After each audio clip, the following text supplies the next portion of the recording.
Good morning, precious.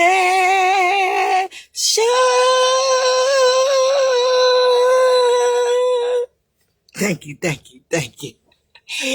How you doing, baby? Happy. Oh, did we freeze up here? Oh, it look like we froze on Facebook. Let me see if we can get Facebook back.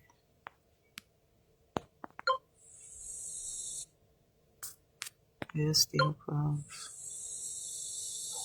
So we're going to delete that and we're going to do it over. How about that? That's how professional I am.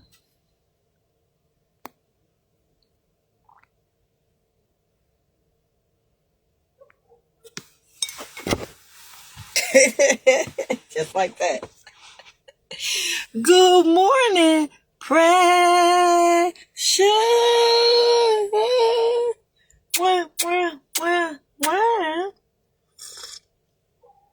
How you doing, baby?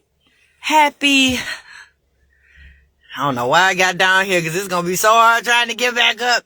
Happy Tuesday.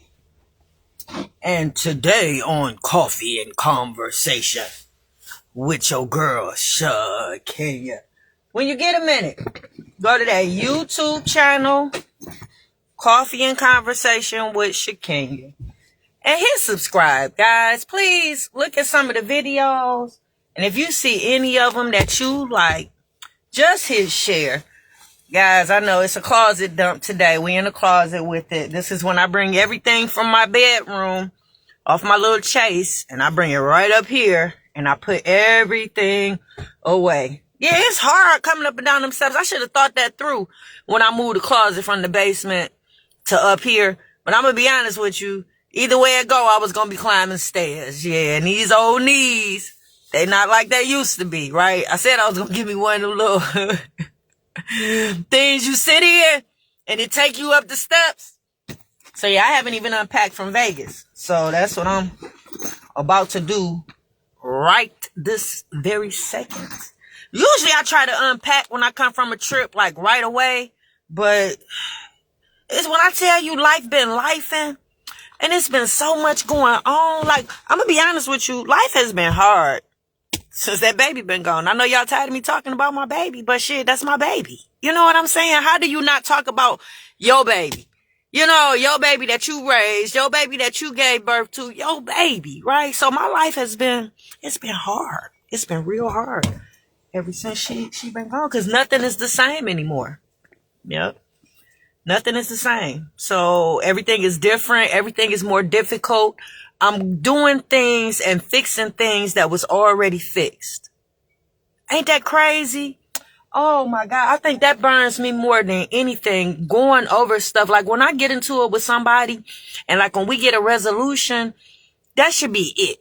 You know what I mean? It's done. It's over. It's no need to repeat it. It's no need to hash it back up. That's it. So I hate repeating stuff. You know what I mean? So a lot of stuff I had already had etched in stone. I got to redo. A lot of stuff that was already in motion. I had to stop and find another way. Oh my God. You'll be surprised the things you go through and when you have to redirect stuff and start over like after a trauma or after a loss, right?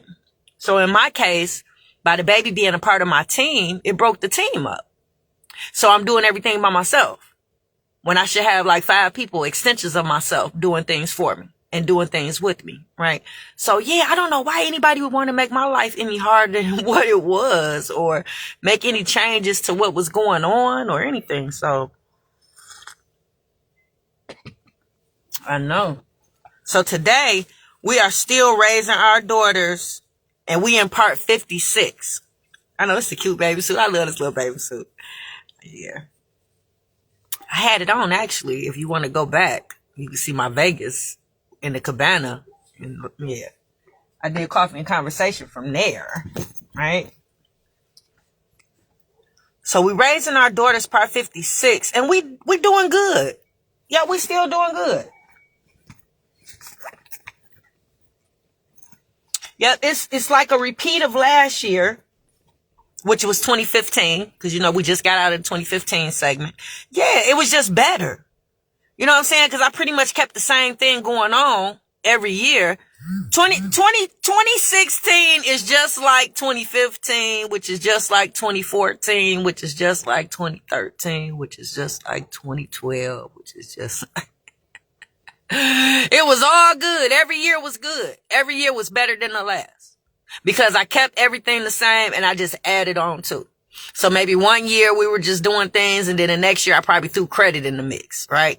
And then the next year I probably talked about entrepreneurship, right? And then the next year I probably threw a little home ownership in there on them. You know what I mean? So every year I was incorporating more and more in the children, you know, so I know. So yeah, but we was doing good. It was better than the last. So we are in 2016. And I've aged the girls. So they are 13 and 17 now. Yep. And they're in the 8th grade and the 12th grade. Yep. I broke the generational curse.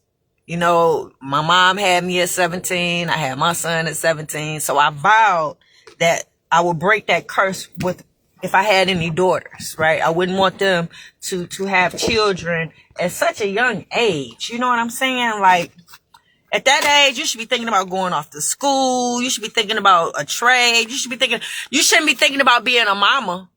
You know what I'm saying? So I wanted to break. So I did. I broke that with the 17-year-old. So far, so good. So far, so good, right? I would say still pure. If I had to guess, yeah, she still seemed innocent to me. You know, and you can pretty much tell with your children. You can tell, you know, if they out there messing around or doing it. Their attitude change. It's for some reason when they start having sex and stuff or involved with the wrong crowd, you can tell their attitude changes. Their behavior changes. You know what I mean? So, yeah, this time we're not experiencing none of that. I still sense innocence in both my girls. And you got to keep in mind, I'm raising the oldest to be responsible for that baby, right? So even though I raised them to be individuals, I also raised them, the baby or all the children, to look up to the oldest, right? You respect the oldest, you look up to the oldest, you do what the oldest say, do as they do, you following behind them, because you put everything in that oldest, right? And then the oldest pretty much helps you with the younger children, helps pass certain things down. So yeah, I didn't have no problems in that area whatsoever. To this day, the babies they should all be listening to one another. They should be calling the oldest. They should be talking to one another more. They should be getting advice from each other. They should be looking out for one another. That's one thing as they were growing up. It's not too many times that you hear them say no to one another. You know what I mean? If they needed them or if they needed something done or if they were always there for one another. We were always there for one another. We were each other's support system, right? Remember when the baby lost somebody on her dad's side, we went over to comfort her in the middle of the night. When she lost her grandpa, when she lost her great aunt. And remember, I spoke at the dad's funeral, right? Because remember, I took care of him for those 4 years. So he was living with me. So yeah, he was like my dad.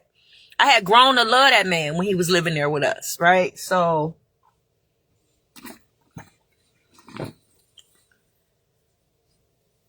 I know.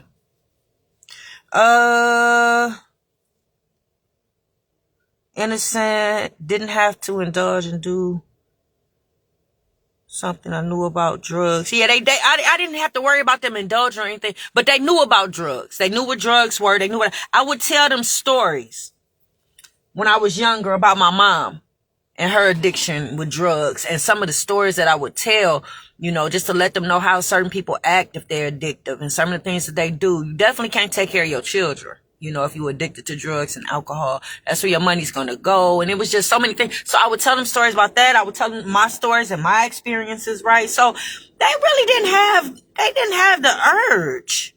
I don't even think the urge was there. It was more so like, ugh, I would never. Y'all use drugs, right? That was their attitude, like, right? So wasn't dealing with that. But they definitely knew about drugs. They knew the dangers that it would cause. The reasons why I don't do it, right? So Reasons why I don't smoke cigarettes, right? My mom used to smoke cigarettes. I hated cigarettes. I hate the smell, especially knowing what it does to your body, what it does to your lungs. The fact that you know that it causes cancer. It's just, I never got to it. And I hated everybody that did. And then you got to keep in mind, I was a nursing assistant at 15 and a half. All right, a CNA at 15 and a half, wiping, changing diapers and taking vital signs, right? So, yeah. And, I worked at Receiving Hospital for over 10 years. So just being in that hospital setting, I used to go downstairs when they did autopsies and watch. I was always fascinated with the human body, right? So coming up, I thought about being an anesthesiologist. Yep. I wanted to do autopsies. Yep. I wanted to be a nurse at one point. Thought about being a doctor at one point. Yep. Thought about being the police. Yep. Still thinking about being a lawyer. Definitely want to be a therapist. Right. So I would share stories about the organs and what they look like, because I've seen autopsies and I've seen what the organs look like when you drunk, alcoholic. Right. I see what your lungs, I see what your kidneys look like. Right. So just the wear and tear that it does on the body. Yeah. It was a few things that I wanted to talk to Dad about. Right. Do you and your baby mama and baby daddy have a safe space? Like, for those of you, some of y'all have a good relationship with your baby mama and baby daddy, so you can call them on the phone. Y'all talk often, right? But for those of you who don't, do you have a safe space for your baby mama and baby daddy, where you guys sit down every so often, maybe once a week or something, and y'all talk about the baby? Talk about some of the concerns that you might have for the baby. Talk about some of the things that's going on with the baby. All about the baby, right? I arranged for a meeting for us to talk, right? Because I had some concerns. We hadn't talked in a while since the divorce. But after the grandmama had called, I heard that the grandma called the baby a bitch, right? So you called my baby out her name. Like, I cannot to this day think of anything they could have been possibly talking about to where the bitch word came out, right? So this is around 2014, 15, 16. It was in this era. That's the only reason why I'm mentioning it, right? So I wanted to talk to him about that. I wanted to talk to her, calling the baby out her name. And it was a few other things. And y'all know how I feel about that. Calling her out her name, right? If I'm sitting up here trying to teach my babies how to love on themselves and for them to know their self-worth and for them to be confident, how am I going to accomplish that if somebody's calling them a bitch, right? So I didn't have anybody talking to my kids like that. Nobody in my village would ever do anything like that, right? So it hurted me to find out that the grandma had did it. And then it hurted me the fact that I couldn't put hands on her. You know what I'm saying? I'm from the east side. You don't do that, right? That's something I should have been able to choke that grandma up about, right? So, yeah. And it's crazy because she forgave her grandmother. Here it is. I haven't talked to her in 7 years. She hasn't been in my life. But yet and still, this old lady calls her a bitch. And she forgives her. Right? Man. So whatever I did, because I still don't know, gotta be worse than that. Right? It gotta be. Right? Yeah. So just from about me up until 2016,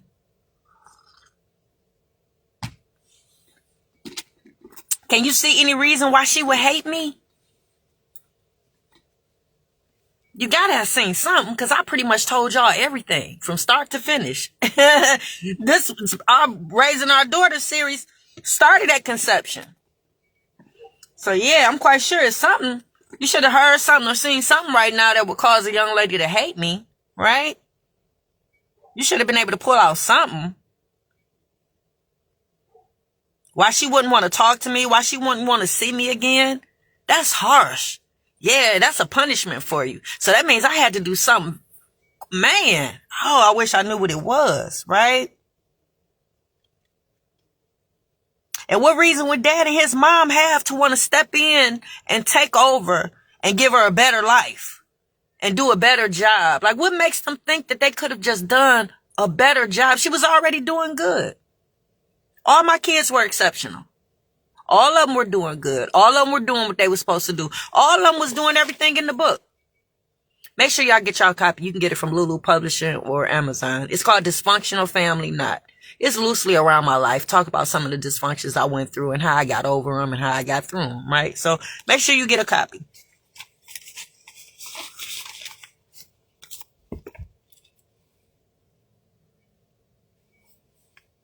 Yeah, so can you think of any reason why dad and mom would have felt like they needed to step in and take over and do a better job than me? And removing me was the best thing for her? Because that had to be decided. Oh, it ended.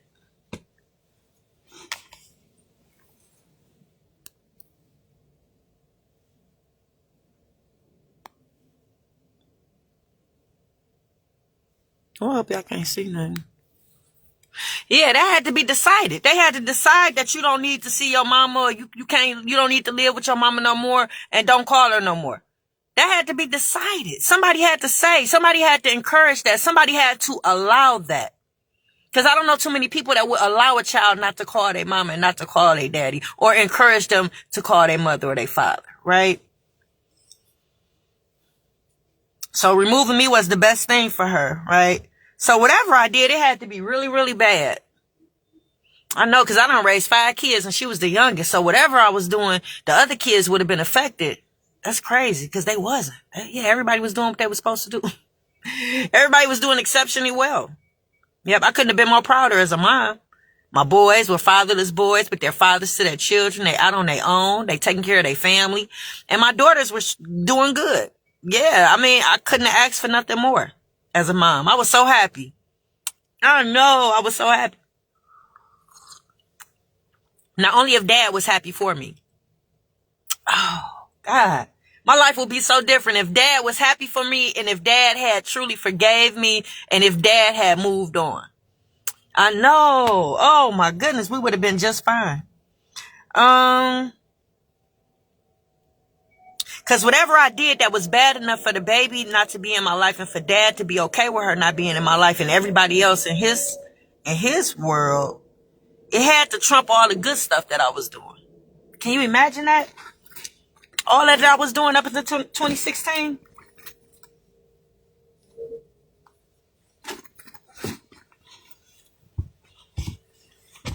Yeah, so whatever I did, it had to be enough to trump that, scratch that, and that didn't matter anymore. It didn't mean nothing.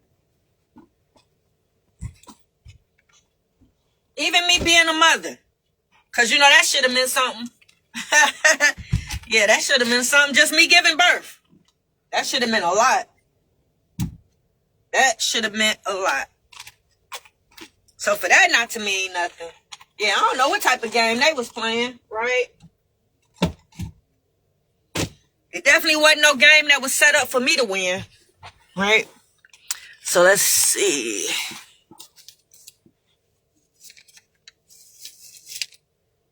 Trumped everything I was doing.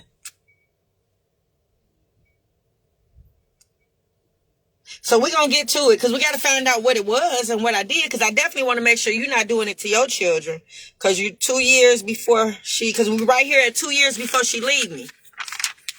Yeah, so I guess in these next 2 years, we're going to find out, I guess. and then our relationship ended, right? Like I was just a friend or something, or a nobody, right? How do you just cut your mom off? How does the role of the mom just get dissolved, right? Why would a child not want a mama? Why would she just want to get rid of me? A perfectly good mom, mind you. Yeah. Not just no typical mom that's just laying around and just want to be called mom and feel entitled and then not doing nothing. No, I was a real mom. Get up every day, take them to school, cook every night, right? Take them to practice, attend games, take off work to make sure I'm there to participate in certain things, right? So, only thing I didn't do was volunteer and cheer. Yeah. Wasn't a fan for real. But I would take her to all the practices. Yep. I would attend the championship games and anything that had to do with cheerleading. But other than that. Because you got to keep in mind, he signed her up for that. But I still participated as a mom. I still did my part as much as I could, right? A good mom, basically, is what I'm trying to get at. Right? And who would allow that to happen? Because nobody in my village would have did that. Nobody in my village has gotten rid of their moms. Yeah, nobody on my mom's side or my dad's side has just gotten rid of their mom and have nothing to do with them and don't come see about them and none of that. I don't know nobody. I don't know nobody that has happened to on my mom's side or my dad's side. Nobody that she was raised with in my village has done that, right? Yep, everybody has a good relationship with their mothers. His dad has a good relationship with his mom.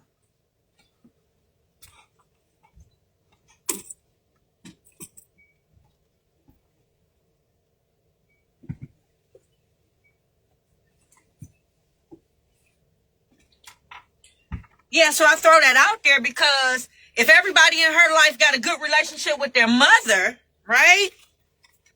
Man, I should have that same regards. What you think?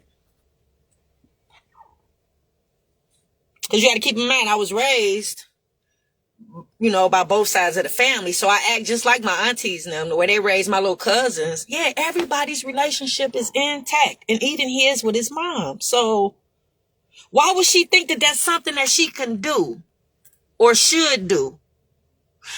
Wow, I know. Where would that come from?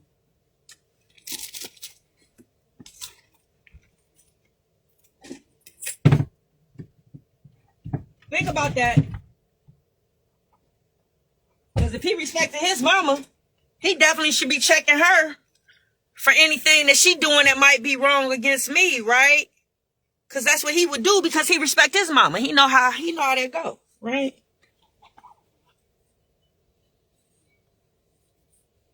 Why would she think this is something that she can do and that's okay? And why would any of the moms in her life, like the women in her life, why would any of the women in her life be okay with that? Right?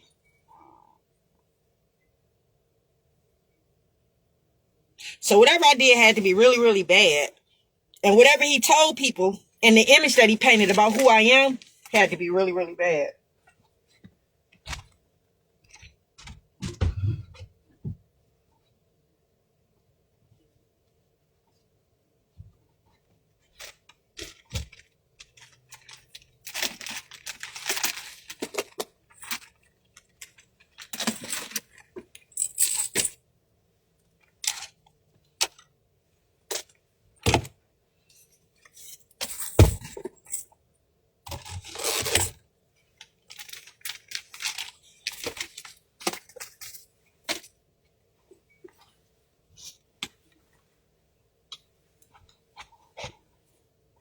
Yeah, so whatever person or whatever picture they painted about me for those people that didn't know me. And then that's another thing because the people that did know me, right? God, only if somebody spoke up for me, right? You would think it would have been more people defending me and speaking up for me and speaking up on my behalf, right? Oh, that's crazy. Because he had to make that baby hate me. How can so many people hate me, though? You know what I mean? I never abused or neglected any of my children. We're going to start with that. Because that's typically the catalyst of everything. If I was abusive or neglected the babies, then they would have something to talk about and people would be able to feel a certain way about me, But no, there was no abuse or neglect. I don't have a criminal history or background. Not that that matters, because I think you should still be a part of your children's life. I feel like you should be going to visit your kids should be going to visit their mama and daddy, even if they're incarcerated, if possible, They should be talking to them on the phone every time they call. Yep, they should still have a relationship, but yep, I didn't have a criminal history. I never been to prison. Nothing that would take me out my baby's life or take me away from them. I don't abuse drugs or alcohol.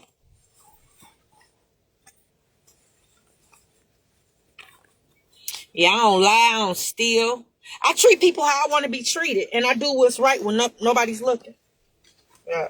Something should have earned me some points. Yep, I don't have any disorders. Yep.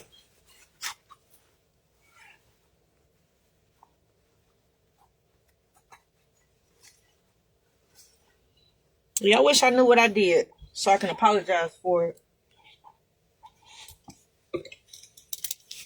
But sometimes that's all it takes. But it's hard to do that if you don't know what you've done. That's a manipulation tip if you didn't know. Yeah. One parent knows why the child is mad and they won't tell you, right? So that's their way of they're using that as ammunition. Yeah, when they know something, it's like a secret, and instead of telling you so you can do something about it, they hold on to that. So the baby will always have a grudge against you. You can never fix what's wrong.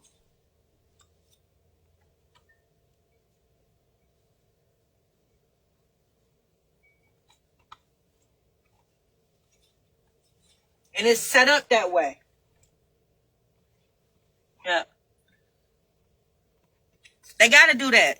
I know they got to make that baby hate you. If they're trying to get you out that baby's life, they got to make that baby hate you so the baby don't never come back. But you see, my baby ain't been back in 7 years. Yeah, so they set it up so good to where that baby never comes back. That baby will always have a reason not to like you.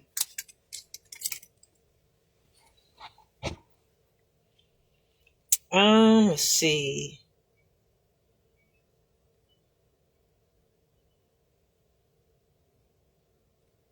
Because you got to keep in mind, I'm the same person that I was before the marriage.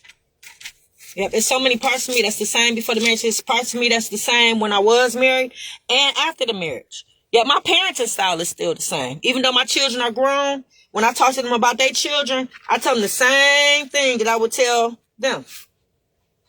Same suggestions I would have when they were coming up. Same thing.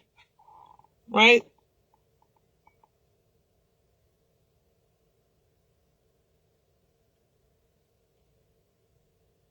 Let's see.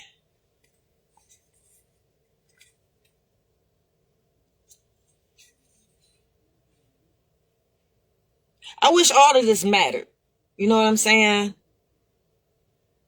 Yeah, I wish everything that I was doing mattered and played a part.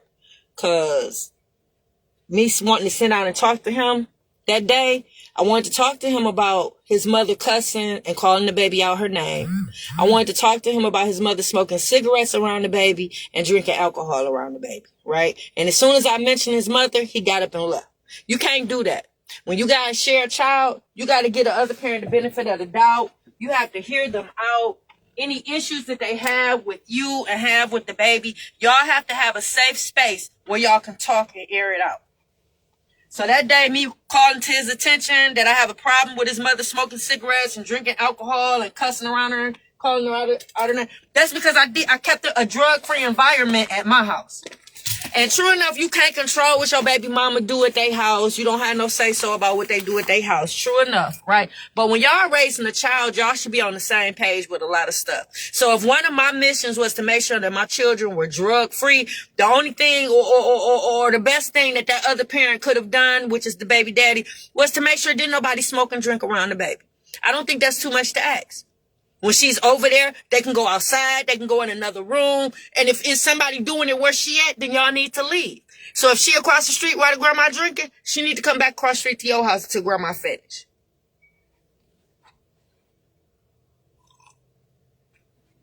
So that's another fight. So I'm fighting with the fact that grandma doing things with her when she over there that I don't like. I'm fighting with dad about taking her to the hair salon. I'm fighting with dad about getting her a cell phone because he ended up getting her one anyway. I'm fighting with dad getting her braces that she didn't need.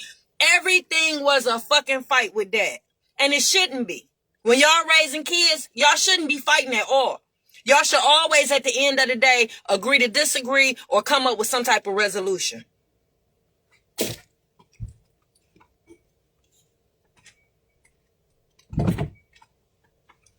It was like I had a baby mama. You know what I'm saying? He turned into a baby mama as soon as we broke up. Instantly. Turned into a baby mama trying to take my place. So you got to keep in mind, she got two mamas, what a daddy?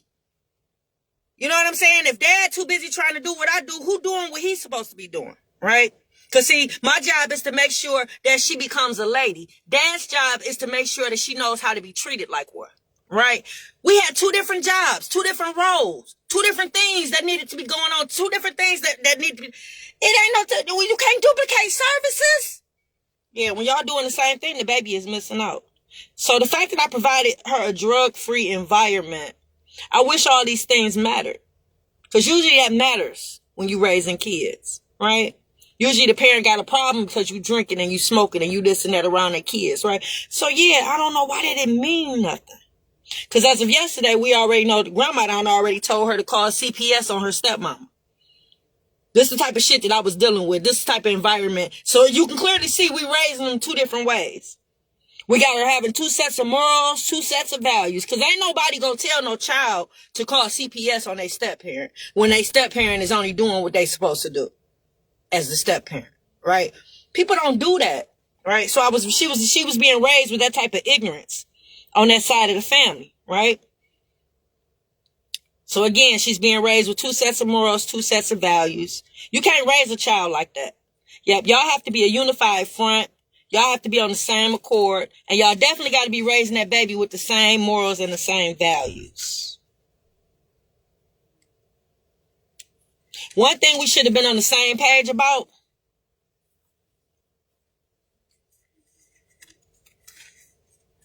Make sure I ain't miss nothing, guys.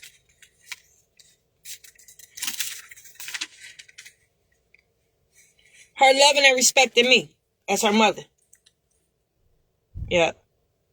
All because of everybody in the village that she was raised with love and respects their mom. The fact that he love and respect his mom. The fact that her auntie love and respect the grandmama. It shouldn't have been a no-brainer for her to be taught to love and respect me. I couldn't have been doing that bad. Right? It shouldn't have been hard. So something had to be added in for her to feel a way about me. Something had to be added in. And that's not to say I was the perfect parent, but I'm telling you, after raising 5 kids, I know what not to do and what to do when it comes to raising children. When I tell you all my children were doing well, they were all doing well. Just the fact of my boys being fatherless boys, but being fathers to their children. Let that sink in for once. So that means that's a cycle that I have actually broken single-handedly because my boys are in their children's lives. So their children know what it feels like to have a dad. They know what that feels like. So their sons are going to be fathers to their children. So that's a whole cycle that has been broken in our family. And then my 17-year-old not having a baby. So that's a generational curse that I have broken. All that should have meant something to somebody. What you think? Especially if I'm raising a little girl.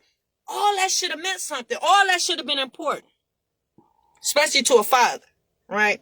And that grandma should have been able to just sit back and enjoy the ride, right? So yeah, that definitely we should have been on the same page about her loving and respecting me. It should have been taught. So it's either they were teaching her not to, or I did something really, really bad for her to make that choice not to deal with me. And then even making that choice, I can't see why so many adults was on board with it. So many people that I have met personally, right?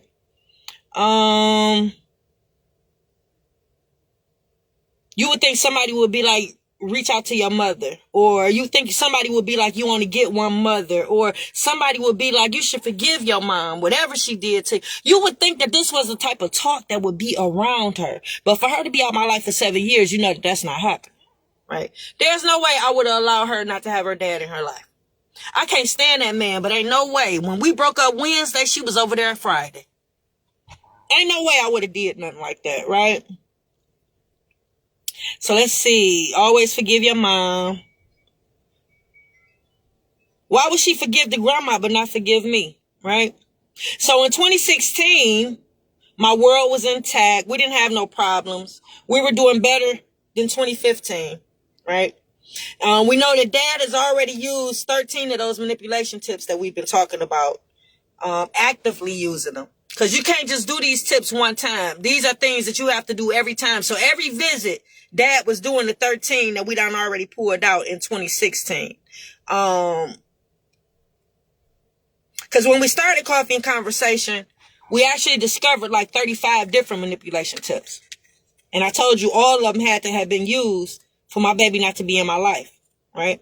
But now that you're seeing how these manipulation tips work, can you see? I don't know. When I did that poll and asked y'all if y'all baby daddies had did the 13 that we talked about, every last one of y'all that jumped in my DM and jumped in the comments said hell to the no. Y'all baby daddy ain't never and would never ever, right? So yeah, you gotta understand, by dad jumping out of character and doing these things, it definitely contributed to the estranged relationship that I have with my youngest child, right?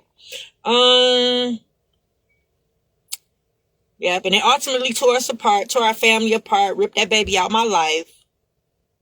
So far we are at 13, and it hasn't affected my household yet. So that means that the baby is probably acting one way when she's with me, and she's acting a different way when she's over there with her dad and his people. So those are two different personalities. The only thing that I can't put together is the fact that she doing everything in my book. So everything that I raised them up to be, everything that I raised them to do as far as go off to school, as far as credit, as far as businesses, the baby is still operating off of that plan. So that's the only thing that I can't put together and separate, the fact of her being raised two different ways, but yet and still she's got all the things that I raised her and, you know, I haven't put that together yet, because everything that she doing, she should be calling me. She should be missing me. She should be thinking about me. She should still be thanking me for me even teaching her the things that she know. Like at some point, some type of credit would be given to me for that, right? I should have a relationship with her. Yeah, she should be my baby. And I should be her mama. So we know those 13 manipulation tips are being used by dad. And we know the seeds have been planted. We know we're dealing with that jealousy seed. And we know we're dealing with that hate seed. So we know that that's been planted in 2016. But yep, it hasn't affected my children yet. Yeah, I feel so bad. My baby is growing up without a village. And without both sides of her family. Like, that is so sad, right? Because I know how fulfilled I am having both sides of my family in my life. So for her to be growing up, because mind you, she haven't been in touch with none of us. She talks to one or two people in the family, right? She got a whole village, though. So how do you pick and choose who you talk to and when you talk to people? Her and my daughter should be so close. Oh, they had the cutest little relationship when they were growing up. Oh, my God. My oldest daughter took such good care of that baby. Oh my goodness, protected her, sheltered her from things. She was the perfect role model for her, right? Made sure she didn't do nothing. You know what I'm saying? Because that's how they was raised, to make sure they didn't bring in no bad habits and teach them to the younger children. So yeah, man. Just to know that she going day by day, not caring about so many people that cared about her. That wasn't a child that I raised. Right? I didn't raise no disrespectful child. I didn't raise no ungrateful child. I didn't raise no child that was unappreciative. Like, I didn't do that. Like, you don't get that from a child. You don't get that from a child that's raised how I raised my kids. You know, I raised them going to give back, volunteering at events and stuff, giving back to the community. Like, me taking care of people, people coming to live with us, me doing stuff for other people. Like, a child sees that, it's less likely that a child will go the other way. You know what I mean? When they raised up like that, giving back, going to church, loving on people, it's hard for them to go the other way. It takes something to push them over the edge and the other way, right? Because the way I described it, she's completely different, but yet the same. Yeah. So yeah, that's it for Coffee and Conversation. Enjoy your Tuesday. Let me shoot some waves out. Hey, Terry. How you doing, honey? Hope all is well. Yeah, I'm going to finish this closet before I call it a day. And then I got to finish that business plan. I'm almost finished with it, though. Yeah. I know I've been working on it for a minute. I'm going to finish it today. Okay, I think I got everybody. Did I get everybody? Nope. Y'all was tuning in today. I appreciate it. I appreciate it. Y'all make me famous. Go to that YouTube channel. Make me famous. Coffee and Conversation with Shakenya. Okay, I'm out.